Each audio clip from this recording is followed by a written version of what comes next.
Hey guys, it's me, Skylar, and welcome back to another art video.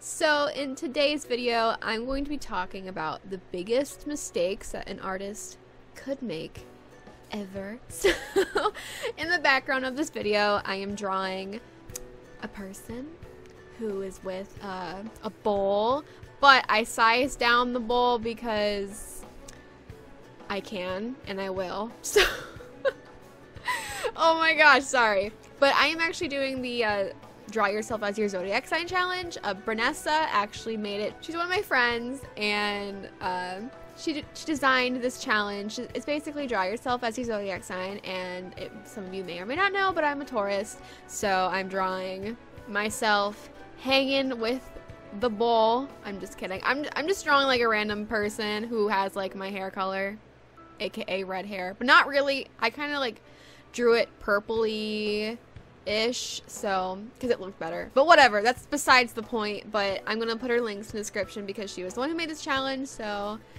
there's my little intro that probably took forever, but it's okay. Now let's get on to the topic of the video: the biggest mistake an artist can make. So there's multiple things that an artist can do to, you know, not be as successful as they would be if they didn't do these things. So my first point is not practicing enough. Like, okay. So when I was in high school, I think like I touched on this on my other video, but when I was in high school, I only drew probably like once every 3 to 4 weeks. It was really bad. I would only fill out like half a sketchbook every year in high school, and I used to draw all the time middle school. I just kind of stopped because I just had other priorities, and I just kind of like lost touch with that, and my art suffered because of it, because I wasn't practicing enough. Like, I wasn't practicing as much as I should have, and my art suffered because of it.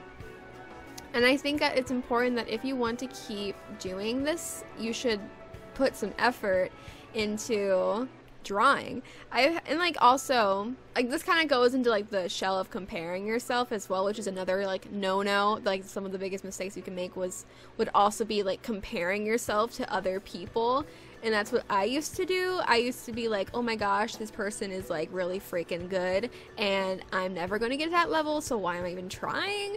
But what I didn't realize is, like, I used to think that when I was in like 7th, 8th grade, when I was first starting to draw, and I didn't know, because like I was only drawing for like a year or maybe like 6 months, and like these other people have been drawing for like, I don't know, 6, 7, 10 years, and I was comparing myself to them even though they had been drawing for forever and I had only just started drawing. So don't compare yourself to other people, because everyone else has their like different journeys and different ways they do things. Like, you could do like a simplistic style, and then this other person could do like a super realistic style, and then you get stuck comparing yourself to like the super realistic style, and you're like, wait, these are two different categories. Why am I comparing myself to something that I'm not, I guess? And that's what I do. That's what I catch myself doing. Sometimes I choose to do a simplistic style with minimal shading, and then I start looking at art that has a lot of shading and, like, you know, the painterly style, and I'm like, ah, mine sucks compared to this, but that's not what I'm trying to accomplish. So stop comparing yourself. The only thing that you should be comparing yourself to is your past art. You should be looking at your previous pieces or studies or whatever and comparing your progress. That's the only thing that you should be comparing yourself to. Doesn't matter if, you know, Brittany over here is drawing like Picasso, you know, it doesn't matter, because she's doing her. Maybe she's been drawing since she was an infant, and she could, you know, hold a pencil and she started drawing. Like, I don't know. You don't know Brittany. Brittany's Brittany, and you're you. So just don't compare yourself to other people. It's really hard not to, but if you find yourself that you keep doing that, just step away from the computer, step away from the phone, and close that up, and then just do your own thing, because we don't need that negativity in this life, okay? So another point that I have is doubting yourself. I did this a lot this past summer. I would try to draw like because I was working on my portfolio this summer, and I would purposely not draw because I was scared of making mistakes. Like, how poopy is that? I don't even know.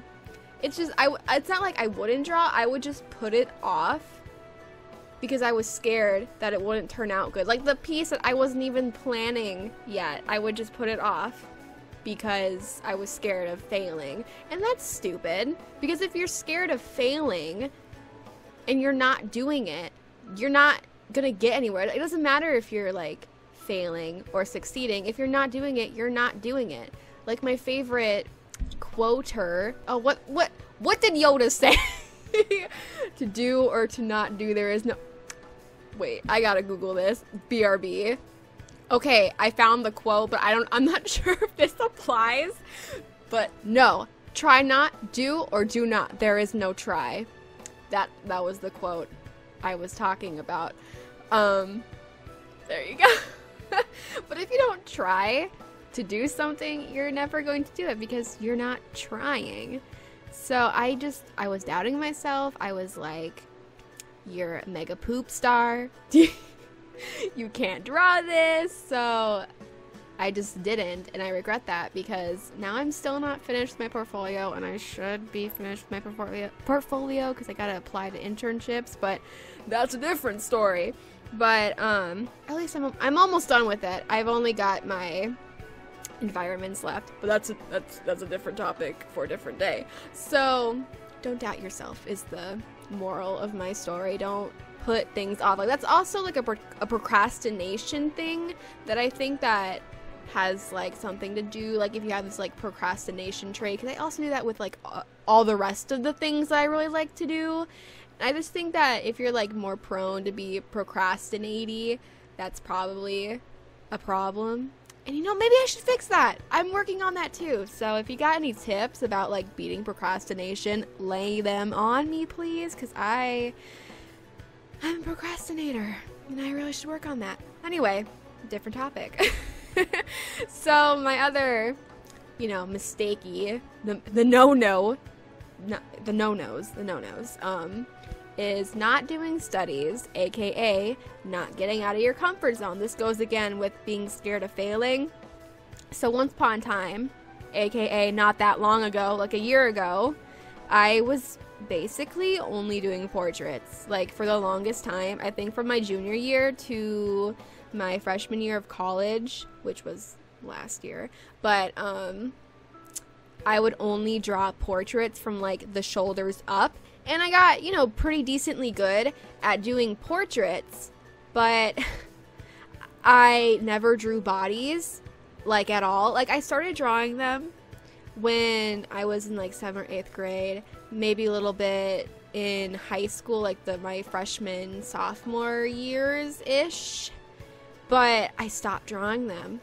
And what happened was my skills with the portraits got very good, and my bodies, they were looking like straight up Shrek. Like they just got Shrek'd, okay? They were looking pretty bad. And it didn't match because I wanted to branch out and draw people, like characters, and doing character design, because that's what I decided that I wanted to do. And when I started doing that, I realized, oh my gosh, I can't draw bodies. So that was a whole predicament, and I spent a really long time trying to learn how to draw bodies and learning how to make them look like they're actually living people instead of like statues, which is a whole different topic. But in other words, don't put off what you don't know. Do the stuff that you don't know how to do instead of putting it off, because it's going to benefit you in the long haul. Like any kind of practice that you're doing now is going to benefit you in the future. You just have to keep doing it. Just gotta keep at it. But and also hands. I used to like not draw hands at all. I would like find really weird ways to hide them, like if someone's pointing at something, I'd like put a random bush there. Like, I don't know. I just didn't like drawing hands because they were uncomfortable for me. So I had to learn how to draw hands, and now I really like drawing hands. well, close-up hands. Like, I like drawing, like, you know, portraits with, like, their hands, you know, there. I don't know. I just like drawing hands now, but not, like, if the person's far away, because it doesn't require that much detail. Anyway. But if you're not doing anything to get out of your comfort zone, you're not going to learn how to draw it, and then it's going to, like, damage you in the future, because, like, what if you do need to draw it, and you're like, oh, snap, I don't know how to draw this, and this is a problem.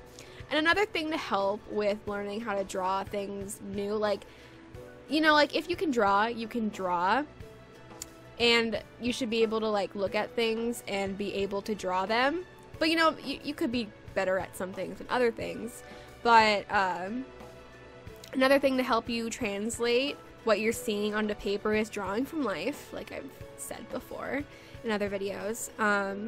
Drawing from life really helps because it's teaching you how to take 3D objects and transferring them onto a 2D space, and it works wonders. I used to sit in the back of my math class and I used to just stare at people and draw them. It was really creepy, and I felt really creepy, but it worked really well. That's when I started, like, the figure drawing, like, clicked with me. I'm still not good at drawing the human body, but I'm way better than what I was a year ago. So that's why practicing's good for you, kids.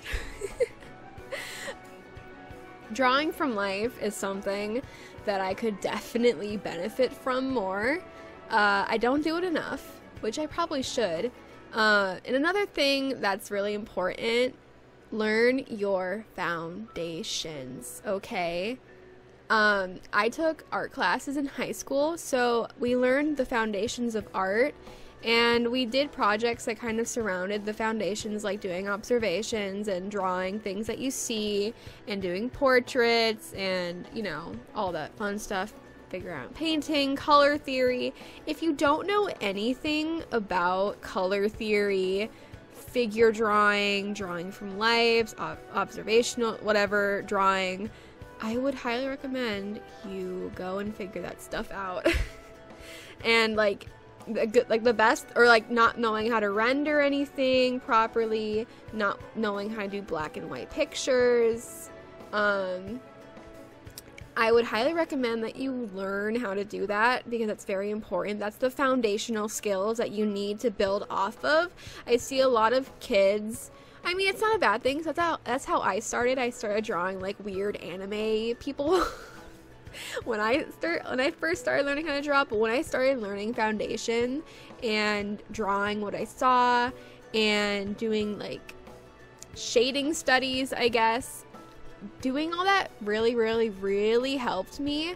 And to the people who don't do that, you can definitely tell, because they don't know how to, I don't know, like, render very well. You can definitely learn by just looking at pictures and stuff like that, but you learn faster by doing it often and learning from life. It's just kind of how it goes. It's the way of life. But if you don't know anything about the foundations of art, I would recommend that you take a few classes on that, because they're very important. That's why it's the foundations of art. It's the foundation of the building. Like, I don't know, you can't build a building without a foundation. Like, I don't know, you gotta know how to do it. You gotta know. But anyway, I think that's the end of this little rambly video. Thank you guys so much for watching. If you have any video suggestions or topics you want me to talk about, go ahead and leave them in the comments and I will discuss them with you guys. I hope you liked this video as much as I liked filming it.